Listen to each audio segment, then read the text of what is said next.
কেমন আছো তোমরা বলো। আমি ভালো আছি, খুব ভালো আছি। চলে এসেছি আবার একটা ভিডিও নিয়ে। তো চলো, অনেকদিন পর এসেছি, একটা জিনিস তোমাদের সঙ্গে শেয়ার করি। একটা ফ্রিডোর একটা বালিশ অর্ডার করেছিলাম অনেকদিন আগে, সেটা এসেছে। ভীষণ সফট বালিশ, ভীষণ সফট। আর এই যে এই জায়গাটা মানে একটু ঢোকানো মতন আছে, এখানটা ঘাটটা রাখলে খুব রিল্যাক্স থাকবে। আমি এটা কিন্তু কভার, এটা চেন দেওয়া আছে, ইনভিজিবল চেন দেওয়া আছে। এত সফট না, মাথায় দিলে মানে কি বলবো, একদম নরম তুল তুলে মাথায় দিলে যাদের ঘুমের প্রবলেম আছে সুন্দর ঘুম চলে আসে, যাদের ঘাড়ে ব্যথার সমস্যা আছে সেটা দূর হবে। এই জায়গাটা একটু ঠোকার মতন কাঠ মতন আছে, এই জায়গা দুটো উঁচু, বুঝতেই পারছো, একটু এরকম টাইপের আছে, এইরকম। এটা বুঝতে পারছো, এটা তো আর একটা বলেছিল যে নাক ডাকা বন্ধ হয়, তো আমি নিয়েছিলাম মেনলি নাক ডাকা বন্ধ হওয়ার জন্যই। কিন্তু নাক ডাকা খুব একটা বন্ধ হয়নি, মানে হ্যাঁ হয়েছে, অল্প হয়েছে, খুব একদম যে বন্ধ হয়ে গেছে তা কিন্তু না। মানে নাক ডাকায় প্রচণ্ড সমস্যা, বুঝতেই তো পারছো। যে নাক ডাকে তার কোনো সমস্যা নেই, কিন্তু আশেপাশের মানুষের একটু সমস্যা তো হয়, তার জন্যই ওটা নিয়েছিলাম। কিন্তু যাদের ঘুমের প্রবলেম আছে তারাও এই বালিশটা নিতে পারো। এটা বড় সাইজ, এটা 1700 টাকা দাম, আর যেটা ছোট সাইজ আছে সেটা 1200 টাকা। এটার বড় সাইজ 1700 টাকা হলেও বালিশটা কিন্তু বেশ বড় সাইজের বালিশ। তা যাদের ঘুমের প্রবলেম আছে তাদের কিন্তু এই বালিশটা নিলে ঘুমের প্রবলেম আমার মনে হয় কেটে যাবে, খুব ভালো। তো চলো ভিডিও আজকে শুরু করি। মানে শর্ট ভিডিওগুলো আসে না, তো একটা শর্ট ভিডিও আমার সামনে আসলো, আর সেটা হচ্ছে যাকে সবাই টিয়া টিয়া বলে ডাকে, তো তার একটা শর্ট ভিডিও আসলো। মানে শর্ট ভিডিওর টাইটেলটা দেখে আমার রীতিমতন ভয় লেগে গেছিলো, মানে বলা চলে একদম পিলে চমকে যাওয়ার মতন আমার অবস্থা হয়েছিল।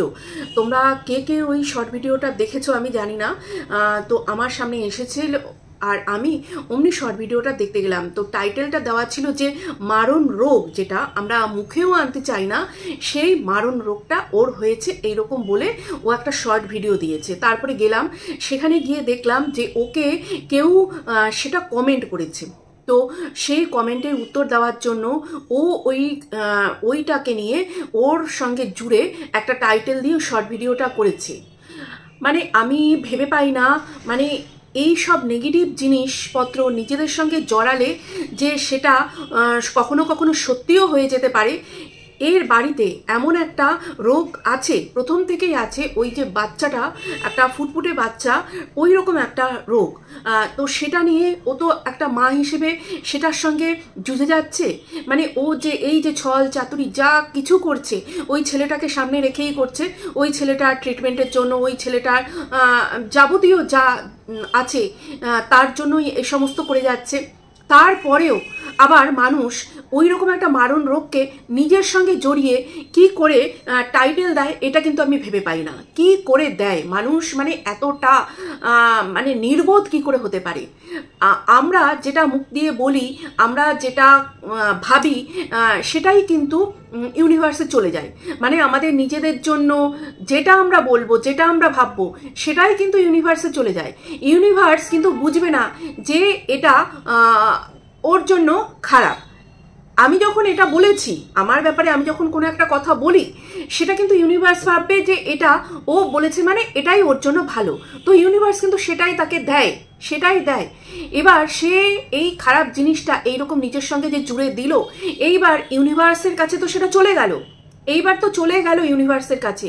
তো এই জিনিসগুলো তো বোঝা দরকার, যেই কারণে আমরা মানে আমাদের মন থেকে আমরা অনেক কিছু নিজেদের জন্য চাই, এটা হোক, ওটা হোক, সেটা হোক, আমরা সেটা কেন পাই না,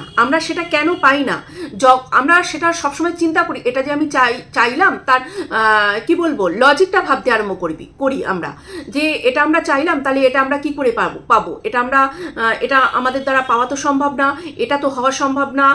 তো তার বিপরীতে আমরা অনেক নেগেটিভ কিছু চিন্তা ভাবনা করে ফেলি, তার ফলে কিন্তু ইউনিভার্স সেটা আমাদেরকে দেয় না। কিন্তু যখনই আমরা যেটা হয়তো হতে পারে, মানে কোনো একটা কেউ এক্সাম দিয়েছে, এবার তার মধ্যে ডাউট আছে যে আমি এতগুলো প্রশ্নের উত্তর আমি দিয়েছি, এতগুলো আমি দিতে পারিনি, যেগুলো আমি দিয়েছি তার মধ্যে বেশিরভাগই ভুল ছিল। তো সেইগুলো হয়তো সেগুলো বেশিরভাগই ভুল ছিল। এরকম যখন আমরা ভাবছি আমরা এইটায় ভালো ফল করতে পারবো না, এটা ভাবছি মনের মধ্যে, কিন্তু আমরা সেটাই ভাবছি বা পরীক্ষার মানে যখন থেকে আমরা প্রিপারেশন করছি তখন থেকেই আমাদের মনের মধ্যে এটা আছে, এই এত কঠিন পরীক্ষাটা এটা আমি পারবো না করতে, এটা কি করে পারবো, এটা তো আমার দ্বারা সম্ভব না। এইটা যখন ভাবতে আরম্ভ করছি তখন ইউনিভার্স কিন্তু বুঝতে পারছে না যে এটা আমার জন্য খারাপ, আমি যেটা ভাবছি এটা আমার জন্য খারাপ। তখন কিন্তু ইউনিভার্স ভাবছে যে এ যখন এটা ভাবছে, এ যখন এটা কারোর সঙ্গে আলোচনা করছে, তাহলে এটাই এর জন্য ভালো। তখন সেই ইউনিভার্স আমাদেরকে সেটাই দেয়। আর ফলস্বরূপ আমরা কি পাই, সেই যে এক্সামটা, সেই এক্সামে আমরা লাড্ডু পাই, আমরা সেই এক্সামে এগোতে পারি না, আমরা যেটা চেয়েছিলাম সেটা পাই না, কেননা আমরা মন থেকে তো সেটা চাই না। কিন্তু এই যে মহিলা ভিউসের লোভে এতটাই মানে হয়ে গেল, সেই যে একটা ওই যে মানে খতরনাক মারণ রোগ যেই ব্যাপারটা, সেইটা ও দিয়ে দিল, সেইটাও নিজের সঙ্গে লিখে টাইটেল লিখে দিয়ে দিল। তুমি যখন মনে মনে ভাবছো এবং তুমি সেটা লিখছো, এবার সেটা চলে যাচ্ছে, ইউনিভার্স চলে যাচ্ছে এবং ইউটিউবে সেটা একটা ভিডিওর আকারে আছে এবং তুমি সেটা মুখ থেকে উচ্চারণ করছো, সর্বক্ষণ সেটা চলতেই থাকছে। তো সেটা তোমার জন্য কি হবে কি জানি, ভগবান জানি সেই জিনিসটা না হয়। পারলে তুমি ওই ভিডিওটা ডিলিট করে দাও, প্রাইভেটও করো না, পারলে ওই ভিডিওটা ডিলিট করে দাও। আর এরকম আবল তাবল জিনিস করো না, আবল তাবল জিনিস করো না। মানে একটু নিজের এই সব ইউটিউব ভিউজ কামানো এইসব থেকে বেরিয়ে এসেও একটুখানি ইউটিউবে সার্চ করো, ইউনিভার্স কি, এঞ্জেল থেরাপি কি, ম্যানিফেস্ট কি, এইসবগুলো একটু সার্চ করে একটু দেখতে আরম্ভ করো, তাহলে বুঝতে পারবে তোমার জীবনে মানে টাকাটাই কিন্তু সব না। দেখো তোমার তো টাকা প্রচুর আছে, বা তুমি কিভাবে কি কামিয়েছো সেটা পরের কথা, কিন্তু সেই হিসেবে কি তুমি হ্যাপি আছো? তুমি হ্যাপি নেই, কোনো কিছুতেই কিন্তু তুমি হ্যাপি নেই। তুমি নিজের বাড়ি করছো, তারপরে তুমি খামার বাড়ি করছো এত টাকা দিয়ে, তারপরে তার আগে তুমি গাড়ি কিনেছো না কি কিনেছো, কেননা তোমার ভিডিও আমি খুব একটা দেখতাম না। এখন যেহেতু তুমি চর্চায় আছো তার জন্য তোমার ভিডিও একটু আধটু আসছে এবং দেখতে হচ্ছে। তো তারপরে আবার তুমি কি করলে, তুমি হচ্ছে এই যে এত টাকা ভাড়া দিয়ে তুমি একটা ফ্ল্যাটে আসলে, তবুও কি তুমি শান্তিতে আছো? তুমি কিন্তু শান্তিতে নেই, মানে মনের দিক থেকে তুমি শান্তিতে নেই। মানে তুমি ভেবেছো ফ্ল্যাটে আসলেই তুমি মানে সব দিক থেকে ভালো থাকবে, মানে কেউ যখন ফ্ল্যাটে যাচ্ছে সে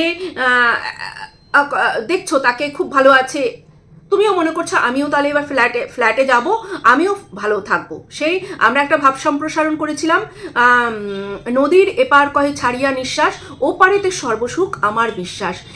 তুমি তোমার বাড়িতে বসে ভাবছো যে আমি, যারা ফ্ল্যাটের জীবন যাপন করে, ফ্ল্যাটে যারা থাকে, যারা ফ্ল্যাটে জীবনযাপন করে, তাদের লাইফ খুব সুন্দর, তারা খুব হ্যাপি আছে, তারা খুব সুখী আছে।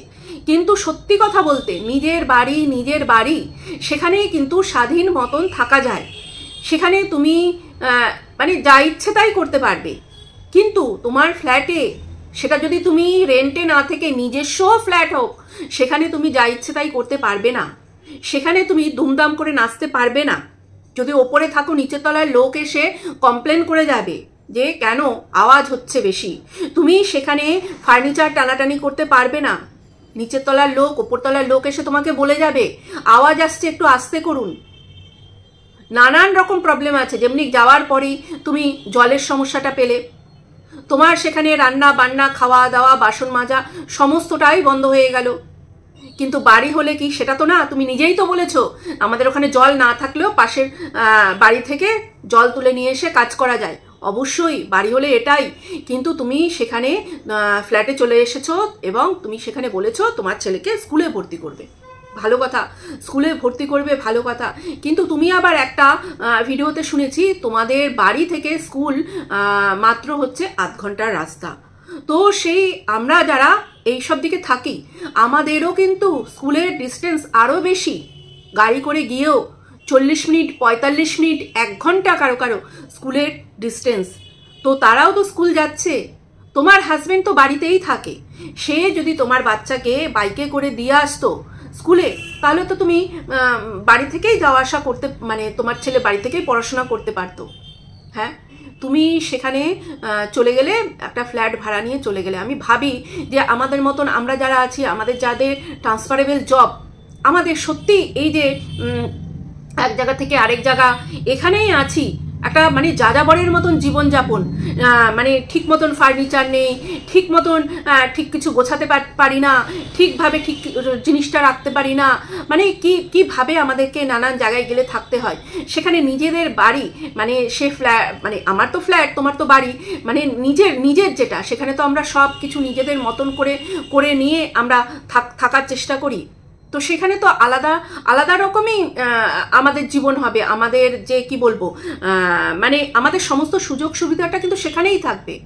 আমরা যেখানে ওই কিছুদিনের জন্য থাকতে আসবো, কিছু জিনিসপত্র নিয়ে থাকতে আসবো, সেটা কিন্তু সেই আমার যে নিজের যে বাসস্থান সেখানকার মতন কিন্তু হবে না। কিন্তু তুমি কি করেছো না, তোমাকে একটা মানে শহরের দিকে একটু থাকতে হবে, তোমাকে এত টাকা, তার মধ্যে 8,000 টাকা মাসে তোমাকে রেন্ট দিতে হবে, তার মধ্যে আছে ইলেকট্রিক আছে, সেটা আলাদা আছে, তার মধ্যে তোমার আছে মেনটেনেন্স আছে, সেটাও তোমাকে দিতে হবে। যারা ভাড়া থাকে তাদেরকেই সেটা দিতে হয়, কেননা আমরা থাকি, আমরা জানি, আমাদেরকেই ওটা দিতে হয়।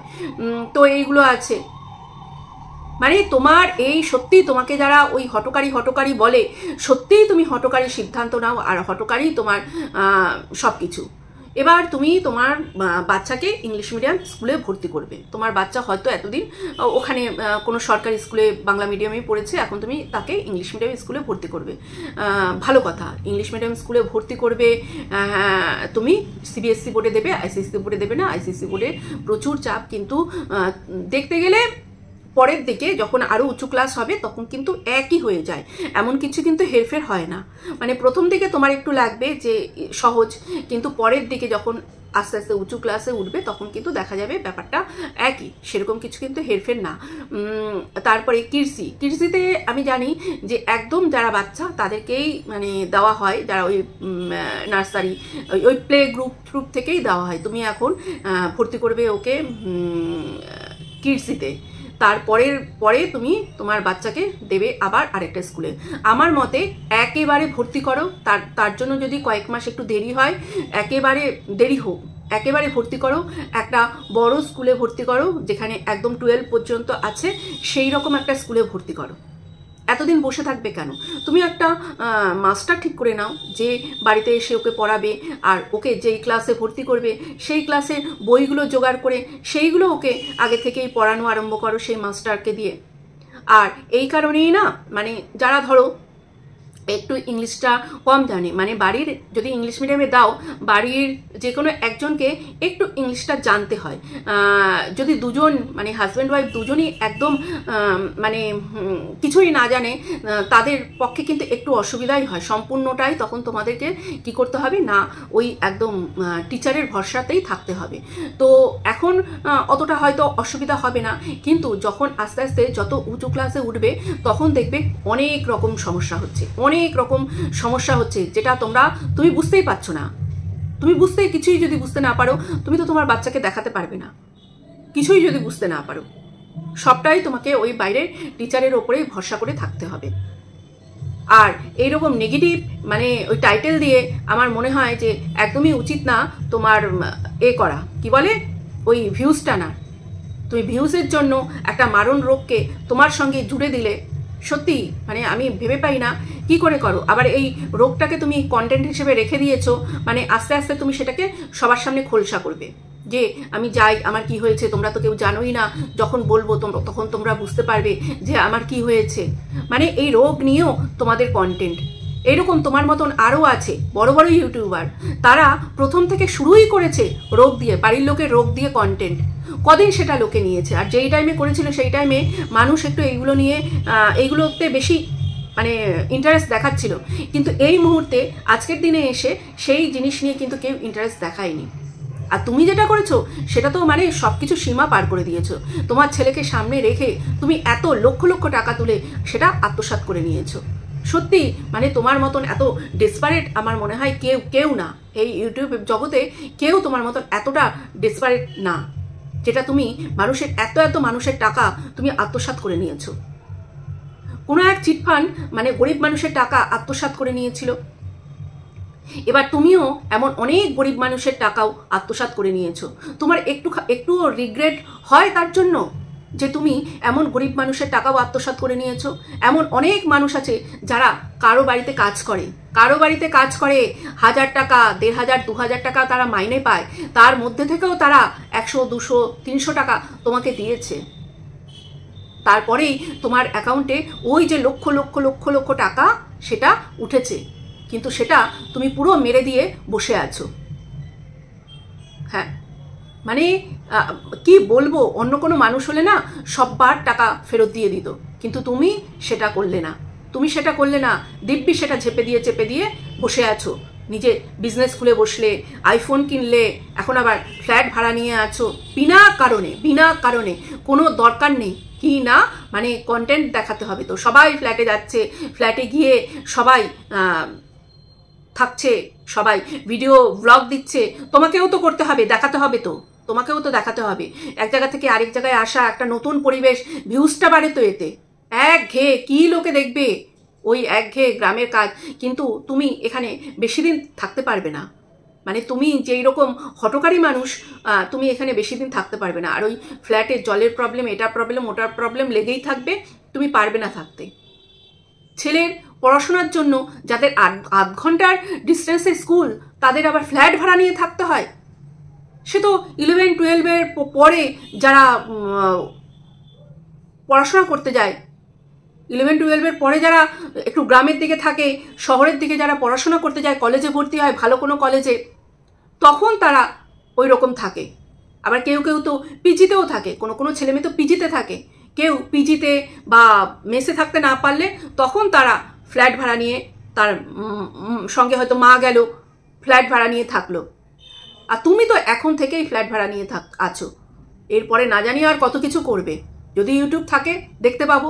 এই যে তোমাদের মতন কতজন আছে এই ইউটিউব জগতে, বাপরে বাপ, তোমরা হচ্ছে একজন নমস্য ব্যক্তি, তোমাদের থেকে অনেক কিছু শেখা যায়, তোমাদের ওই দুঃখরা গেয়ে আজকে তোমাদের এই এত হয়েছে, তবুও তোমাদের পোষায় না। ওই যে একটা কথাই আছে না, যত দাও পোষায় আর না এদের, তো তোমাদের অবস্থা হয়েছে তাই, যত দাও তোমাদের আর পোষায় না। বাড়ি গাড়ি, খামার বাড়ি, হ্যানা ত্যানা সমস্তটাই করে নিলে, আইফোন, মানে আইফোনের একদম লেভেল কোথায় নেমে গেছে। এই যে তোমাদের মতন মানুষের হাতে যখন আইফোন দেখি না, তখন ইচ্ছার করে না আইফোনের দিকে তাকাতে আর ইচ্ছা করে না।